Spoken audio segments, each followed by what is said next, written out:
And it was after hours, and they were going to get into their car, and this girl and little boy wanted a ride, and they noticed that the eyes of the children were black, and they were really aggressive and saying, "We want a ride. We want to get into your car."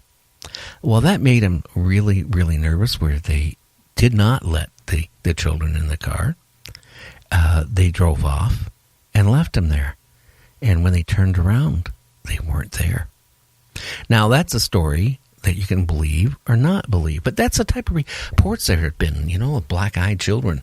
Or you live in out in the country, and all of a sudden you get a knock on your door. And you go to your door, you look for your peephole, and you see these young people there, like 3 or 4 of them. And you notice they have black eyes. And then they start banging on your door, and they're saying, "We know you're there. Let us in." Well, the smart thing I would do is I wouldn't let them in, because I don't know. I think they have to be invited into your house or in your car. I think once you give them permission, that's when hell breaks out. Now, are black-eyed children demons? I don't know. I don't want to find out. So that's another thing, a story on black-eyed children.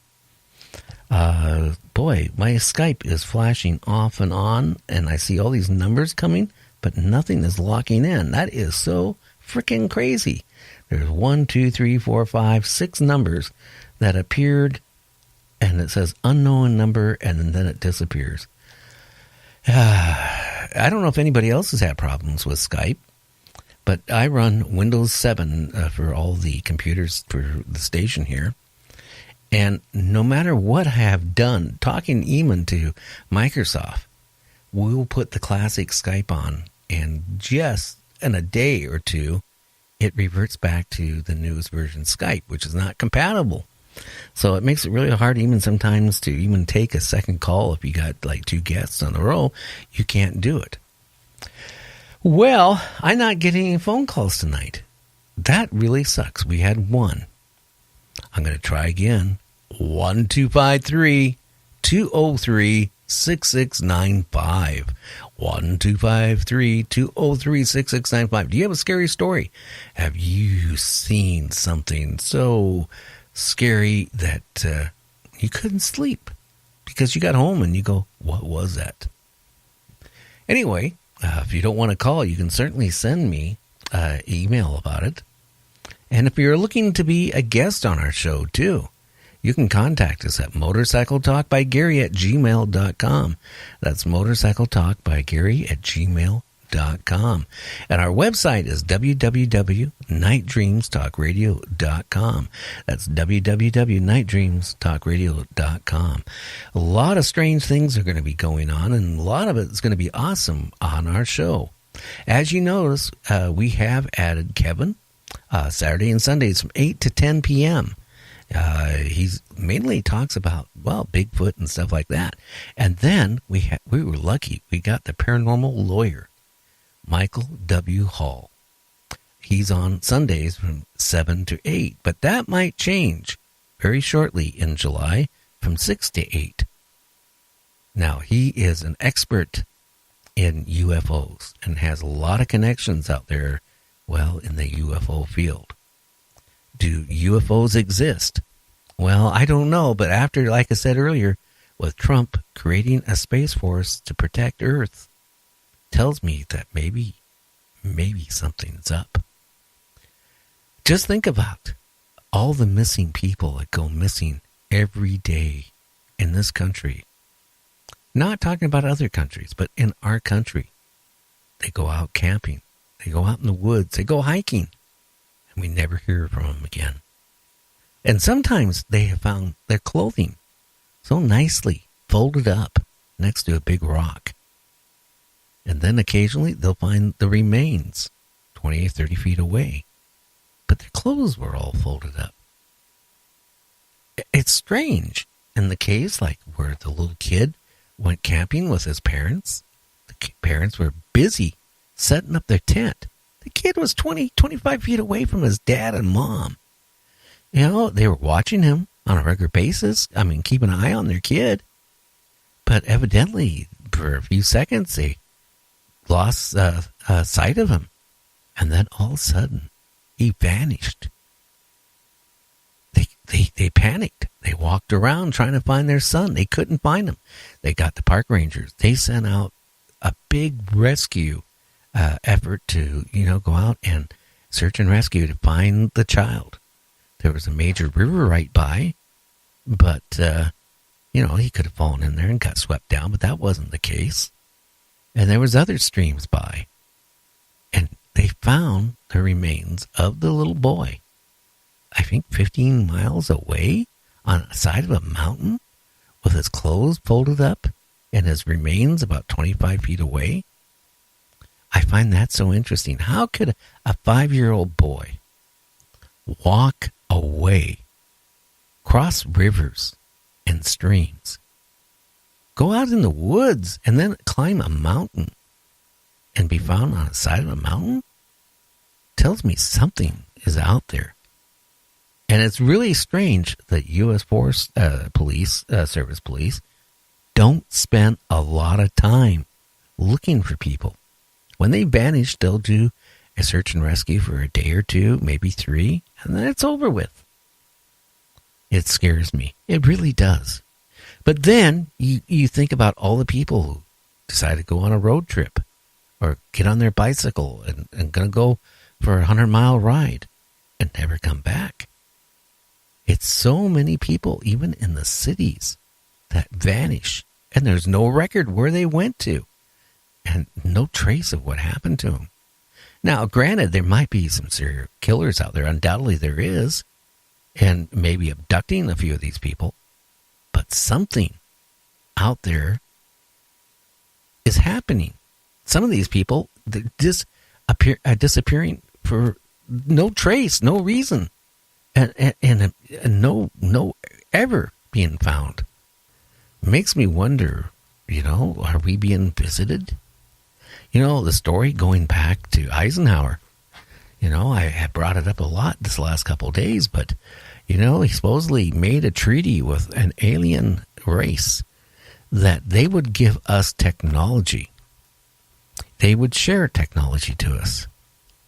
And they would not invade the earth. In return, they wanted one thing. They wanted to abduct a certain amount of people. And the government agreed you could abduct a certain amount of people. But then shortly afterwards, they realized that, I guess they couldn't be trusted because they were abducting more than just a few people.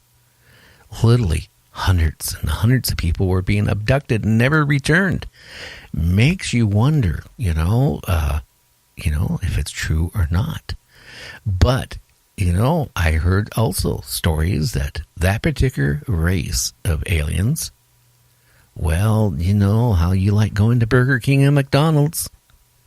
Well, they kind of looked at people as a food chain. They were cannibals. That's how the story goes. Now, a lot of you people are going to say, okay, any smart civilization isn't going to do that. I disagree. One thing we look at, we eat everything that's below a human species.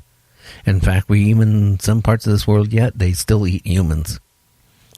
So, if you take a alien race that is so more advanced than us, they could be looking at us the same way that we look at that cow in the field. That steak you had last night. They could be looking at us the same way. Now, what really concerns me is, the information that's recently come out about the Sphinx is way older than they actually ever thought. They did some testing on the grooves on the backside of the Sphinx. It came to a conclusion that was wear from water. And the water, they figure it did it, was an ocean. Now think about that. We're out in the desert, the Sphinx. Now the pyramids at that point were even there. So it tells me, oh, look, I just had another call. It went and disappeared that fast. That's crazy. But you look at, okay, that the Sphinx is older than the pyramids. Now, when you start thinking about when the ocean was there, puts it before mankind. So are we on a reboot? Have we been rebooted several times? Or did an alien race come to Earth and basically set up a same way we take cows and we take them out in the field, right? And we let them go free to their certain age, and then we basically make hamburger out of them. Maybe they started our race going for basically abduct them for slaves, for breeding, and maybe even eating. Now, hey, what can I say? Far-fetched, right? But you got to think about that. Just because somebody 10,000 years or 20,000 or 30,000 years older than our civilization, we don't know what they do. I don't want to find out.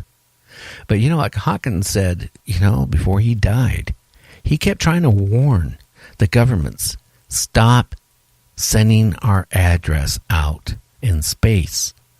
You might get an answer you don't want to hear. Let's face it. If I sat there and got on Craigslist and said, here's my address to my house, right? Well, I'm going to come home from work one day and I'm not going to have anything in my house. So, by us sending out these signals with detailed instructions how to find Earth, we could be asking, for something we don't want. And that alone is so scary. And then you look how long it takes. You look at your TV channel and stuff before cables, basically, and they have this great big transmission towers transmitting all those TV shows like Leave It to Beaver and all those war shows and cowboy shows and, monsters and UFO shows and all that stuff on TV for years and years and years. How long does it take that signal to maybe reach another solar system? Just think about that. So you're on this other planet, right? And you start seeing all this horrid stuff, right? Of, people slaughtering people in wars and, people chopping people up with axes and swords and all that stuff. What are you going to think of that race? That species? You're going to think they're warlike. So, you look at all those things. Now, why would we want to give our address out? That is so crazy that we ever did that. So Hawkins, he was a brilliant man, more than people ever realize. And I think we really blew it by giving out that information, and we're still giving it out, that information today. We shouldn't be doing that. So do we need a Space Force? Maybe we do. But Reagan wanted to create a planet with a shield to protect us, not just from other countries sending missiles towards us. He was really worried about what's out there and trying to protect us from that also. So, I think the government has known that's something that's been going on for so many years. Roswell was just the tip of it. But I still feel, maybe we're in the situation now where we're creating a Space Force because maybe we have to. What really scares me, our technology, could we defend ourselves? Well, could we defend ourselves with an invasion from a race of whatever that is so more advanced than us? Is your shotgun, your handgun, your M16 you have under your bed, is that going to defend you? Is our laser what we have developed so far.